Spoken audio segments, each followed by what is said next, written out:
Hello and welcome to the Spinner Clean Spotlight. I'm your host, Anjali Patel. This is the podcast where we talk about all things internal and external cleaning, including top tips for your business, life in general, and so much more.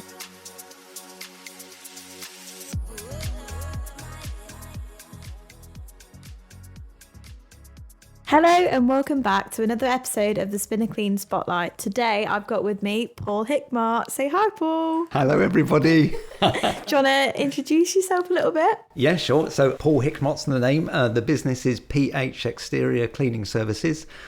Before that, I used to run a printing business in Northampton, and printing, the industry is quite a stressful industry, to be honest, because you have to invest in big equipment and technology is always changing.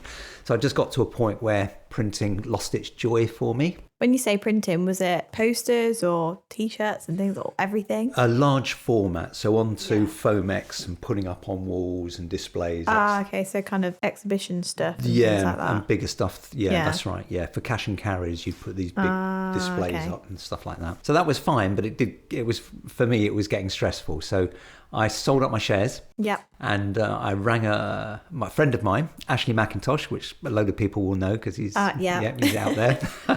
And Ashley and I have known each other for years. And I said, Ashley, can I come and do a couple of days a week with you and learn the trade? Because to be quite honest, it had always appealed to me working outside. Yeah, okay. And Ashley said, sure. So I did 2 days a week with Ashley. This was in the September, October, November of 2019. Okay, so not that long ago, really. No, not really. It's 5 years. I thought you'd been doing it for like years and years. No, that's just the way I look. I never said that. You don't have to. I did.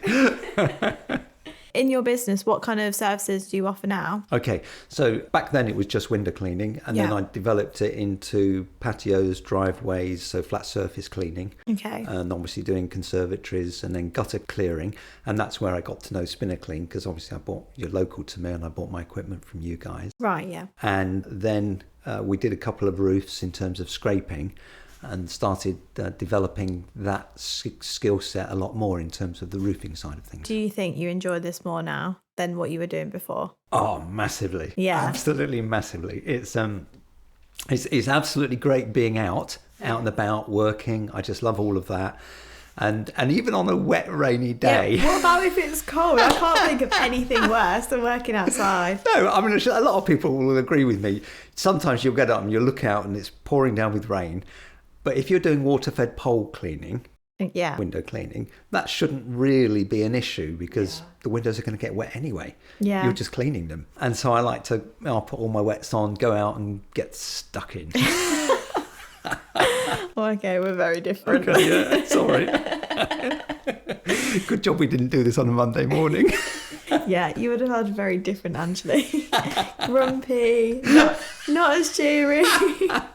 Especially when it was raining yesterday. That's true.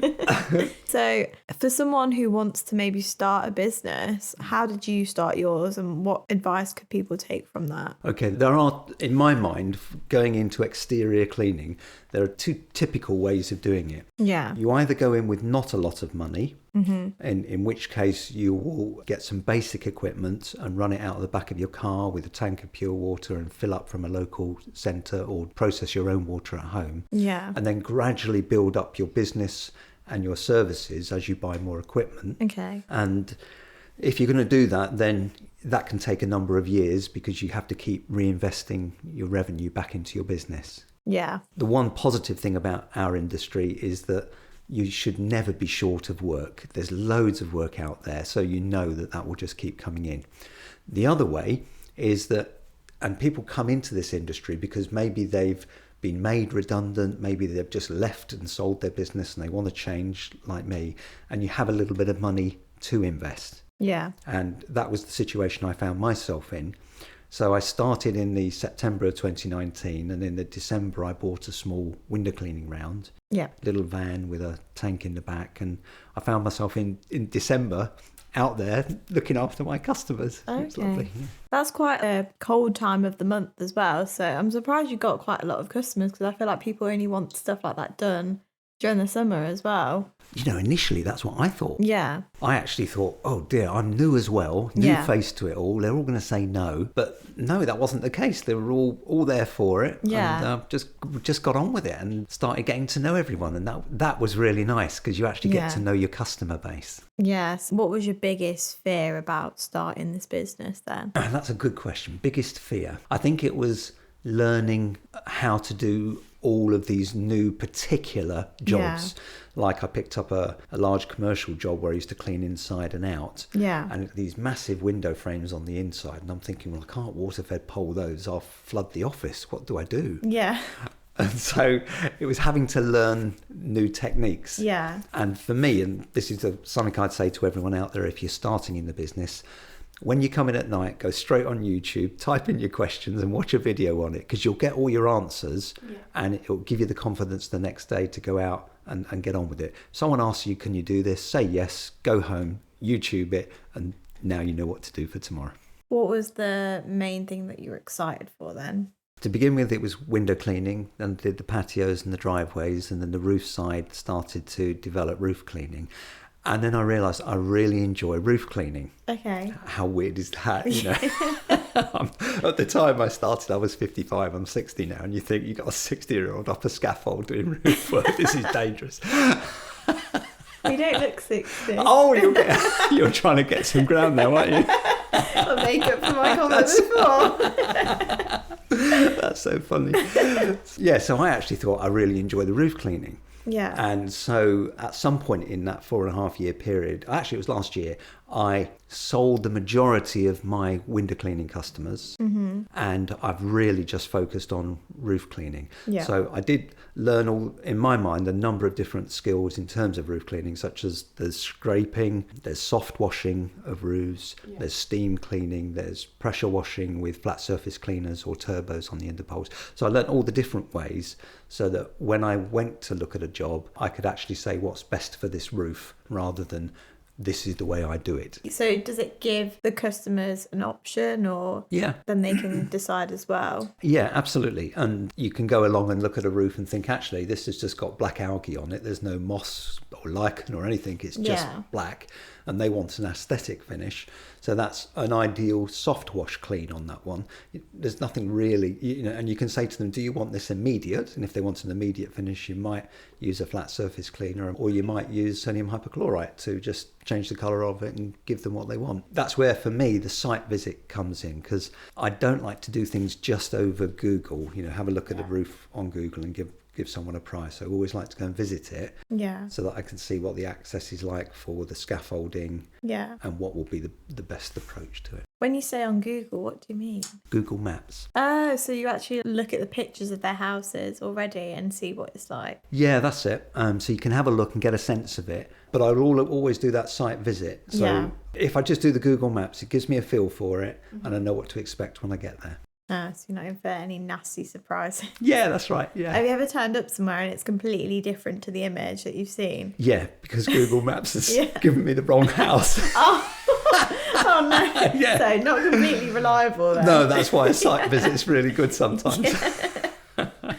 If you were to offer any more services now, what would be something that you want to look into? I think I'm at a point at 60 where I don't want to grow my business anymore. Yeah. I know other people will want to at that age, and that's absolutely fine. But I want to start to create more of a soft landing for myself to spend more time with my wife. Oh, lovely. Yeah, I think so. Yeah. So that's obviously where I'm now trying to change my involvement in the business. Yeah. Spend less time running around doing external cleaning and specialise a little bit more. You've just joined us at Spinner Clean recently. Yes. How are you finding that? Oh, I love it. It's everyone here is very, very friendly and happy, and everyone's the big thing that comes over to me, it always has done with Spinner Clean, is the customer service side of things. If there's an issue, people deal with it immediately. Yeah. And I'm working here now 3 days a week. I Yeah. certainly see that. Yeah. And it's nice that. Yeah, that is nice. What's your favourite thing so far about working here? Oh, okay. Let me think. Oh, Favourite put you thing. on the spot. Everyone's actually just genuinely happy. Yeah. So I love all of that. Yeah. Everyone gets on. But also in terms of the product, I know that it is a very, very good product. Yeah. My background in the past has always been sales. Okay. But I have never liked to be in a sales environment where I'm selling something that I'm not either confident in Yeah. or it's a bit unreal. you Yeah. know. So knowing that this product is absolute quality, it's dead easy to talk in a positive way to large distributors or resellers of the equipment, which is one of the objectives that I have. What is your main role here now? So I'm involved in speaking to very large companies, Yeah. national and some international accounts, and trying to put in place a strategic supply arrangement so we can actually supply multiple sites through the agreement of a head office. Wow, okay. So, no, it sounds that, but it's nothing. yeah, it's it not. sounds quite fancy. No, it really is. It's just speaking to someone in an office and letting them see that the quality of the product is what Yeah. it should be, and that if they get their head office behind the product, Yeah. then they can recommend it out to the branches, etc. Okay. How are you finding mixing Spinaclean in with your own business as well then? Are you managing that okay? Really hard, actually. Really hard? Well, I've only been here, what, is it a month? No, actually, I've probably done 15 days here. Okay. Right. Oh, yeah, in total, okay. Yeah, that's it, because it's a certain number of days a week Yeah. and doing mine. And what we're trying to do is run the two together Yeah. to make sure that it works for everybody. Yeah. And then if it does, then my business, I will look at sort of more wrapping it up, really. Yeah. So I can just focus on this. But we just want to make sure that that works for everyone. So from that perspective, I'm sort of running two businesses. Yeah, at the you're a moment. hard-working guy. No, I'm a worn-out guy. He's tired, he needs a nap. An old codger. This is all you. I've not said this. That's so funny. Yeah. No, so that's where I'm up to at the moment. Yeah. Loving it still, but it's just lots of juggling. And, Yeah. we're in, what are we? It's April now. Yeah. So this is silly season in terms of the workflow. There's tons of work coming in and it's just keeping on top of it. So you've still got loads of customers wanting you to help them out. Yeah, and everyone in the external cleaning industry will be in the same situation as me. They'll be getting phone calls left, right and centre now and just rolling their sleeves up and getting stuck in. We're all doing it, aren't we? It must be because you're such a friendly person, Paul. No, I think it's everyone in the exterior cleaning. I promise you, it's everyone in the exterior When cleaning. me and Paul go out, you talk to absolutely anyone. Someone will just be walking past in the street and then you're having a conversation. But the last time we did it was that guy from America, wasn't it? And we just had a nice chat with him. I think, I was just like, I didn't know what to say to him either. Oh dear, You do that's make funny. me laugh. So obviously you've been working throughout your whole life. What were you doing before you started the printing business? I've always been in sales prior to that. Yeah. So when I first started out as early 20s, so to speak, I was a sales representative up in Manchester selling stationery. Oh, in Manchester. Up in Manchester, Nice. yeah, that's where I met my beautiful wife. Oh, We'll just put her name is gorgeous, otherwise called Linda. But let's shout out to Linda. Linda. Love you, Linda. So it was up in Manchester doing that, and then I just ended up in that company as the national sales director there. So that was for national accounts. Yeah. And I'd been there I think it was about 13 years and just wanted to change. Yeah. So I started work for another company called Iron Mountain. Yeah. Doing as their sales director for the storage of magnetic media, that side of it. Then I moved locally into a same sort of role in another company in Northampton, Yeah. which is where I live. And then I moved into the printing thing and did sort of 12 years there. Now I'm on this phase, and this is the phase. Being at 60, I want to really enjoy this, have great fun, Yeah. and there you go. That's what it's about. You don't want to work all your life, I suppose. You want to enjoy it after a while. Absolutely, yeah. And every time you go out, if you can have a laugh with your customers, and Yeah. that is absolutely brilliant. Have you got any big plans that you do want to do? So I want to go travelling, of course. Linda Yeah. and we did Rajasthan, and we really enjoyed that. So we're going to Nice. go back to India because Linda's sister's out there, so we'll spend Oh, some time. really? Yeah, Nice. yeah. And there's a lot of family in Australia, so we'll go out. Yeah. We did that in December, and we'll go back again. So things like that, which will be Yeah. really nice. God, Australia. Was there a lot of spiders there? Lots of beetles. And, God. yeah, I yeah. would love to go to Australia, but I'm terrified of spiders. Seriously? Yeah, if I see a tiny one in my flat, it's game over for me. Oh, okay. Well, Australia, if you go into the bush, we'll get a picture of Anjali running through the jungle going, ah! I think I'd just freeze and I'd just die out there. They're all over the place. I remember waking up because you go to bed with like a tent structure over your A bed. canopy thing? Yeah, that's it. And I remember waking up and just opening my eyes. And in front of me was this giant bug. It was a cockroach. Just looking at me. And I didn't want to tell Linda because she'd scream like Yeah. you. So I flicked it and it shot across Oh, God, that's so disgusting. I can't think of anything worse.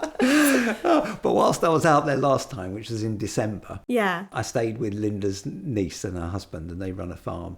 And one of their outhouses, Yeah. made of metal with a plastic coating, had become really, really dirty. Oh, So because we're out there, I thought, I'll give it a clean. I'll give it a clean. So, I mean, you couldn't do it in this country because of the health and safety side of things. Yeah. And this wasn't for money, it was doing it for my Yeah. family.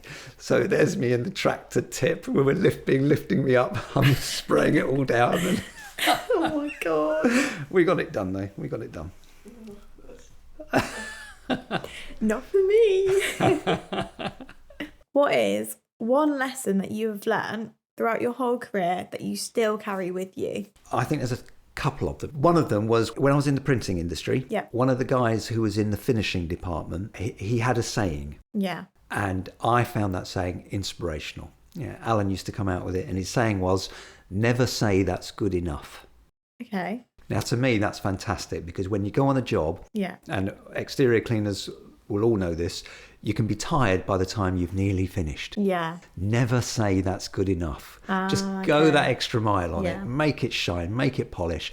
Then when you bring the customer out and do the walk around, your chin's high. Yeah. It's like, look at this, look at this. And Yeah. they get that sense off you as well. And they love to see that enthusiasm. And at the end of it, it's like, oh, this is my exterior cleaner. And they know you've done a good job. I like that. Yeah, well, I do as well. Yeah. Because you then both come away smiling. Yeah. How nice is that? Another thing I think is learn your customer's name and Yeah. use it. Yeah. So as quick as you can, get to know the customer's name and start using it. It actually shows a personal interest in them. Yeah. Customers will appreciate that as well. And I suppose it ties in with that first point. Let the customer see your passion for the job. So if they can see that you are wanting to do a good job, at the end of the day, all of us, we want to have a good tradesman that we can call on. So if my customers can see, actually, Paul in the area and the services that he offers, he's a good tradesman, Yeah. I'll keep getting those phone calls, and that's fine. That's nice. I suppose it makes it more personable, doesn't it? It I does. think people like that. Very much so. It also means that when you ask for Google reviews at the Yeah. end of a job, of course, no Yeah, problem. they're more than happy to do it then. Absolutely, it's genuine. It's not, anything else to it. What also helps in this industry is if you're using Google for getting reviews, make sure that you post a few pictures, maybe a short video of you cleaning a patio or something, every week into your photos and video section. It just helps keep your rating up high. From a social media perspective, I totally agree with that as well, because say if I've gone to look at something like even a hairdresser or anything, if you go to someone's page and they've got no pictures, no videos, it makes you not want to go to them because you don't know what they're offering. That's right, yeah.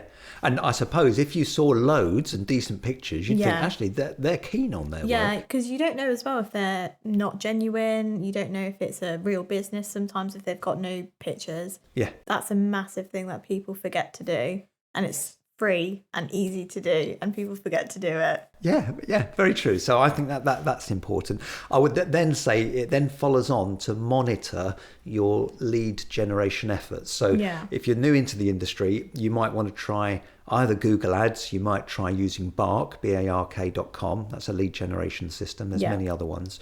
But if you do that, just see how much money you're putting into it, see what revenue you get back from it to see if it actually works and which one works for you, Facebook, whatever it is. Then start channeling your efforts into that area, but do monitor it to start with, at least. Are these all methods that you've used then? Yes. So have you used any others as well? Or Well, I do that monitoring because it tells me how much I've spent, how much I've gained, and then that gives me what we call an ROI, a return on investment. So I can actually say, that means with Bark, for every £100 I spend, I will get £1,000 worth of revenue. So that's okay. And you look at it like that, which is quite useful. And then you can compare the different lead generation. See which one is best for you. That's it. Is leaflets a good one, spending the... Because when you do your leaflets, don't just think of the cost of printing. Think of the time that you're now going to spend going out and doing it. And if you're charging £50 an hour, 3 hours, that's 150 quid, just that bit. That time costs more than the leaflets. Yeah, that's true. I didn't even think of that. I would also say, and I like to do this, but not everyone would, get to know your fellow tradesmen in either your area or nationally as well. I'll drive along, and if I see someone in my trade, if I've got the time, I'll stop and have a chat. I did it yesterday, and it turns out to be an old mate of mine, Artan. We ended up hugging. Hello, Artan. But I think if you do that, you end up getting an interchange of business because they know what you do, you know what they do, and you'll get a phone call saying, hey, Paul, can you do this roof job for us? Or this, et cetera, et cetera. Because you work quite collaboratively with a lot of other people, don't you? I do, actually. Funnily enough, there's some really nice guys in the trade local to me. Max from Prestige and Elite. He's starting up just after me, and I had the privilege of being able to help him with a few bits and pieces, but we've had a nice positive relationship ever since. Max has always given me a buzz every now and then, said, got this job, Paul, do you want to look at it and see if you're interested in it? And that's, I just love that side to it. And then Ash and I, we still work together, which is nice. Owen, who I sort of trained up, he's just bashing it out of the park now. He's getting stuck into it, but we still work together on jobs. And Kevin, he's the window cleaner in Northampton. He'll pass over pressure washing jobs and things like that. There's a nice interchange. You can kind of help each other out then. Absolutely. And you'll get a phone call saying, hey, what should I do with this? And I was thinking about this earlier. So since you started, was that around COVID time? That was before COVID. I started in the September before COVID, and my very first roof clean was on the Friday when lockdown kicked in. Oh, God. So I was up on the roof and there was nobody in this village. God, that was crazy. That was so long ago. Yeah. But how has competition changed? Has there been an increase in competition since then, would you say? So I think during COVID, things rapidly expanded in terms of revenue that exterior cleaners were experiencing, because everyone's at home, everyone wanted jobs doing. We had a heyday. It was quite incredible, really. I think more people have come into the industry through that and tailing off after. And I'm seeing people are looking for training. They're looking to be taught how to do it and to ramp up their business. Some are struggling with it, but I see more coming into it and getting stuck in. This industry should work for everyone if you can get your business model sorted out at the beginning. You must have seen people that have started up a business and then they've not carried on with it. And what would you say is the biggest mistake that they've made? It's great to go out and spend however many thousands on all of the equipment and the van, etc. But if you haven't got your business plan together in terms of, right, where's my customer base? Where am I going to get customers from? You need to revisit all of that before you spend your money. And I've seen people literally go out and spend 11 grand on equipment, not the van, just on the equipment, and then post on social media saying, how should I get my leads? Well done for them for getting involved in the industry, but just have the conversations beforehand and be ready to generate your leads. That would be my suggestion. I might be wrong, but that's what I think. They're not thinking about the marketing side of things so much. And we need to. How would you say the cleaning industry has changed since you started compared to now? I would say if you were actually to add a few years on from before I started to where I am now, I think it's become much more professional. The equipment is certainly much more advanced because it used to be traditional window cleaning only. Oh yeah, with the little squeegee. Yeah. And that has its place. That's still very useful, especially if you're doing internal work. But obviously the water-fed pole side of things has massively expanded, and the suppliers, and there's a number of suppliers in the industry, have really got onto that bandwagon, and they're making very good monies out of supplying very good quality products into it. So I think it's become more professional and the equipment's really, really good now. Yeah. How about yourself then, Anjali, if that's all right? So you're in the marketing department. Yeah. Right. And what made you get into marketing? Well, I studied fashion promotion and communication, the longest title ever. Wow. At university. So I knew that I enjoyed the more marketing, like social media side of stuff, because there were so many different elements on my course. It was like journalism, photography, social media, a bunch of other stuff, contextual studies. Yeah. So I knew that I enjoyed social media the most, so I kind of wanted to explore that. And then, I've gone from there. So social media, what does that mean? Is that like Facebook, Instagram? Or? At Spinner Clean, I do Facebook, Instagram, TikTok, a bit of YouTube as well. So that's my main role. So creating content, editing the content. And then sometimes if we have graphic posts, I'll go to Holly, our graphic designer, and she'll help me make some stuff that I can post as well. How important is that to the business, do you think? I think it is pretty important, especially now because social media is so big.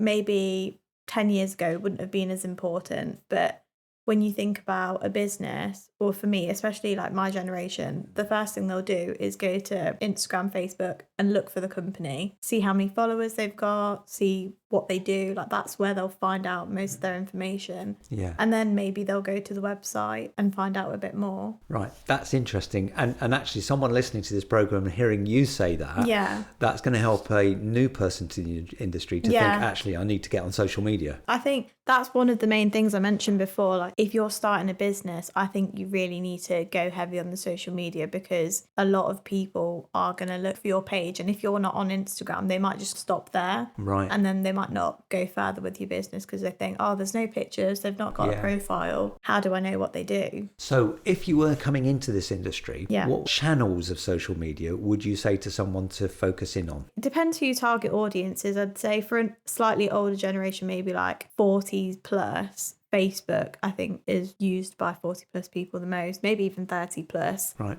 So that's the easiest one, where you can add your contact information. People can also message you. And Instagram's also important, but that's probably aimed for maybe a bit of a younger audience. Yeah. Instagram and Facebook is the main one, but depending on who your target audience is as well, you've got to think about that. What about TikTok? TikTok is good, but it wouldn't be the best one to start with.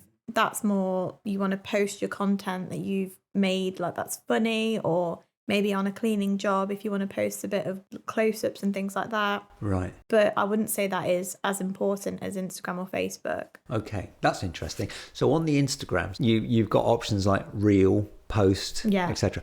What's the difference between those, and which should people be focusing in on if they're new into the industry and wanting to put stuff up? So with a Reel, it's a video and it can be posted all around Instagram and it gets shared a bit more than a post. Right. So if you're scrolling through Reels, it might just randomly pop up on someone's feed, whereas a post might not pop up as much. But with a post, you might have a static post and it could have information on, could be a picture of like your equipment or you on a job or anything like that. But I'd say a post is a bit more informative, whereas a reel is kind of like a short snippet of something that maybe you've done, or it could be about you talking and giving the information. But I'd say it's a bit more like quick, snappy. Right. Okay. That was very interesting. Thank you. Yeah. Hope that was helpful, everyone. I'm handing over to Anjali. We've swapped roles for a minute there. But I hope you've had fun being on the podcast today. Yes. Yeah, I'm going to go back to work in the office now. Thank you for listening, everyone. We hope you've enjoyed today's episode. And big thanks to Paul Hickmott. And see you next time. Bye. Bye-bye.